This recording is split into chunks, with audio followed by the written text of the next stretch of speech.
नमस्कार, मैं वर्षा प्रगट आप सबका स्वागत करती हूँ हमारे चैनल में कनेक्ट स्ट्रेट में। दोस्तों, आज मैं आपके साथ कुछ एक दो मुद्दों पर चर्चा करना चाहूँगी।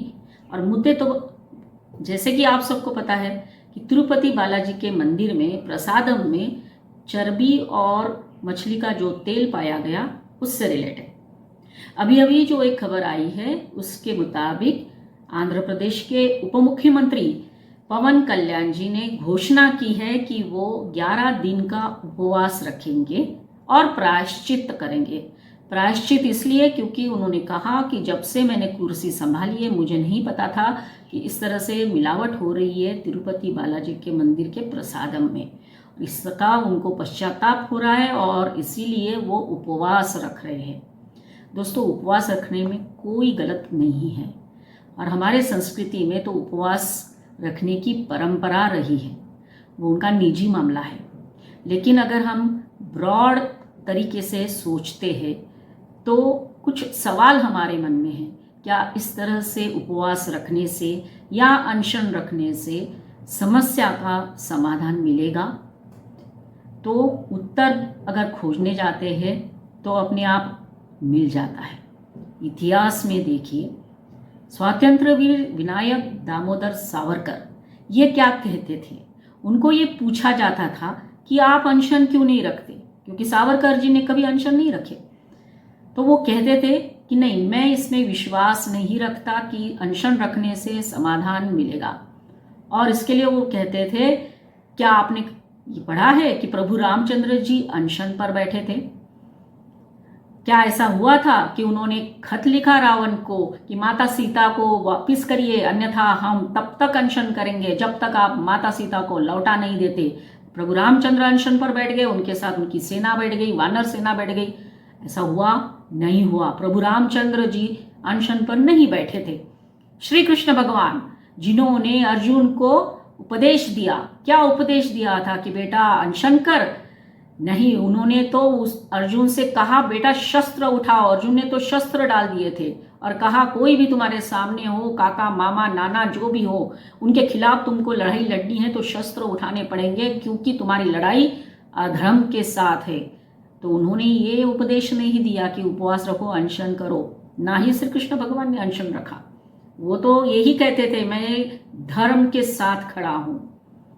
छत्रपति शिवाजी महाराज जिन्होंने हिंदवी स्वराज्य की स्थापना की, क्या वो अनशन पर बैठे थे? मुगल थे, आदिलशाही थी, सब उनके ऊपर आक्रमण कर रहे थे, तो छत्रपति शिवाजी महाराज ने अनशन पर बैठने का फैसला नहीं लिया। उल्टा उन्होंने तो लड़ाइयाँ लड़ी, शस्त्र हाथ में उठाए और अपनी उंगली काटी थी, खून का अभिषेक किया था शिव शंकर जी को और शपथ ली थी जब तक हिंदवी स्वराज्य की स्थापना नहीं हो जाती मैं लड़ाई लड़ता रहूंगा। उन्होंने अनशन नहीं किया, ना उपवास रखे। ये सारे उदाहरण हैं कि जब जब अधर्म बढ़ता है तब तब शस्त्र हाथ में उठाने पड़ते हैं। तो पवन कल्याण जी, आपका निजी मामला है, हमारा उसके ऊपर कोई आक्षेप नहीं है। आपको रखना चाहिए, आपको ऐसा लगता है, क्योंकि आपने ये भी कहा कि आप बहुत दुखी है, व्यथित है। लेकिन आप ये लड़ाई लड़ सकते हो और आपको ये लड़नी चाहिए, क्योंकि आप तो उप मुख्यमंत्री हो। आप लीड कर सकते हो लोगों को, समाज को ये लड़ाई लड़ने के लिए। और आपके हाथ में शस्त्र क्या होगा? आपके हाथ में शस्त्र कानून है और आप तो शासन में भी है। मतलब शस्त्र और शासन दोनों साथ में मिलकर और समाज को साथ में लेकर आप ये लड़ाई लड़ सकते हो और ये लड़नी भी चाहिए। आप देखो, आगे बढ़ो, देखना सब लोग आपका साथ देंगे, क्योंकि हम सब ये मानते हैं कि ये हमारे धर्म के ऊपर बहुत बड़ा प्रहार आघात है, षड्यंत्र है और ये कोशिशें कितने दिनों से चल रही है। अब दूसरी बात कहती हूँ, मैंने बहुत सारी प्रतिक्रिया सुनी है, पढ़ी है कि लोग बहुत दुखी है क्योंकि जिन्होंने ये प्रसादम खाया है, स्वाभाविक है कि हमारे लिए प्रसादम एक श्रद्धा का विषय है, आस्था का विषय है, भक्ति का विषय है। हम श्रद्धापूर्वक उसको ग्रहण करते हैं, स्वीकार करते हैं। और वही प्रसाद अगर इस तरह से मिलावट हो तो सभी लोगों को दुख होगा। लेकिन कुछ लोग ऐसा बोलते हैं कि अरे हमारा धर्म भ्रष्ट हो गया। ऐसा नहीं है। यहाँ पर भी मैं स्वतंत्र वीर विनायक दामोदर सावरकर जी का उदाहरण देना चाहूंगी। सावरकर जी चित्त पावन ब्राह्मण थे।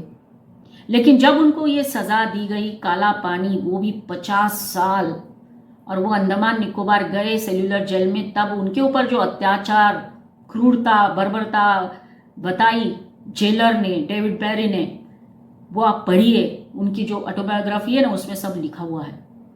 एक चित्त पावन ब्राह्मण इंसान व्यक्ति वहां जाकर खाना क्या खिलाया गया, इतना निम्न स्तरीय खाना खिलाया जाता था, जिस कभी कभी उसमें कीड़े निकलते थे, छोटी छोटी वो अली जैसी होती है ना, वो वर्म्स, कभी कभी सांप, ये सब कुछ उसमें से निकलता था, और ऐसा खाना सबको खाना पड़ता था। स्वतंत्र वीर सावरकर जी ने भी वो खाना खाया। कैसा खाया होगा? मांस का गोला भी एक दिन उनको दिया गया, और सावरकर जी बोलते हैं कि मैं एक चित्त पावन ब्राह्मण होकर वो मांस खा गया तो लगा अरे मैंने क्या किया, लेकिन ये भावना मेरे मन में आई कि मैं सब कुछ खा लूंगा लेकिन मेरे देश को स्वतंत्र बनाऊंगा।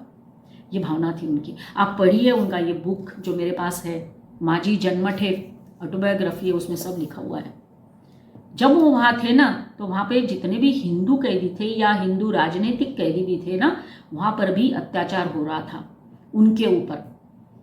ये डेविड बैरी और उसका जो एक सुपरिटेंडेंट था जो मुसलमान था, ये दोनों मिलकर हमारे हिंदू कैदियों के ऊपर अत्याचार करते थे, मारते थे, कूटते थे, खराब खाना जबरदस्ती खिलाते थे, नहीं खाया तो जबरदस्ती मुंह में डालते थे, बहुत सारा अत्याचार होता था, और बोलता था कि तुम मुसलमान बन जाओ।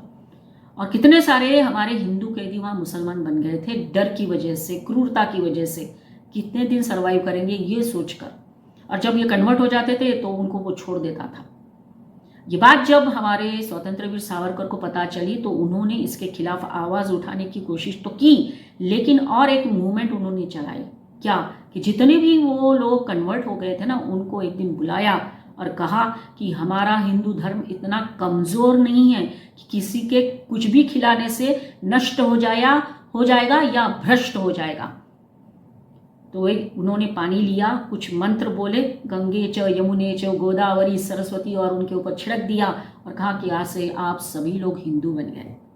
इस तरह का एक मूवमेंट वहां चलाया अपने लोगों को बचाने के लिए। सही कहा था उन्होंने आगे जाकर ये भी कहा था कि हमारा धर्म इतना व्यापक है, इतना स्ट्रांग है कि कोई उसको नष्ट करेगा तो भी नहीं हो सकता। और हमने देखा हजारों साल से हमारा ये धर्म, हिंदू धर्म है, संस्कृति है। अगर 7वीं शताब्दी से हम इतिहास देखते हैं तो कितने सारे लोग यहाँ आए, एक हाथ में तलवार और एक हाथ में कुरान लेकर, और कितने सारे लोगों को उन्होंने जोर जबरदस्ती करके कन्वर्ट कर लिया। फिर भी हम है, हमारा अस्तित्व है, हिंदू धर्म है, क्योंकि हिंदू धर्म अकॉर्डिंग टू सावरकर मतलब मानव धर्म, और इसीलिए हमारे ही धर्म में ये बहुत बड़ा कंसेप्ट है वसुधैव कुटुंबकम। हम सभी को अपना एक स्थान देते हैं जीने का, ग्रो करने का, प्रॉस्पर होने का। ये पृथ्वी हमारी एक सिंगल फैमिली है। ये G20 समिट में हमने मैसेज दिया पूरी दुनिया को।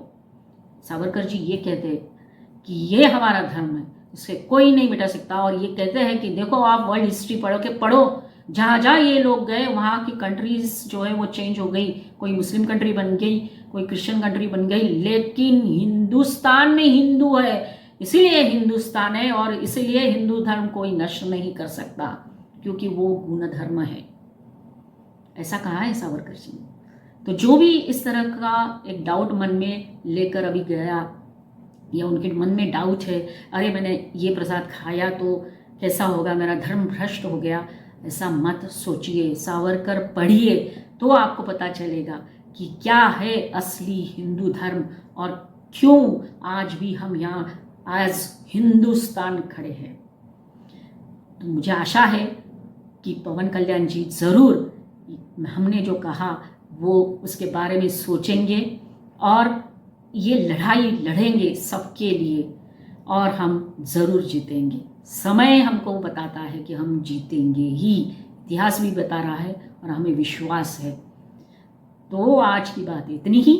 आज का ये वीडियो आपको अच्छा लगा हो तो प्लीज़ ज़रूर लाइक करिए, शेयर करिए, अपने कमेंट्स भी लिखिए। जिन्होंने मेरा चैनल सब्सक्राइब नहीं किया है तो ज़रूर सब्सक्राइब कर लीजिए, और बेल आइकन को प्रेस करिए ताकि आने वाले वीडियोस के बारे में आपको नोटिफिकेशन मिलता रहे।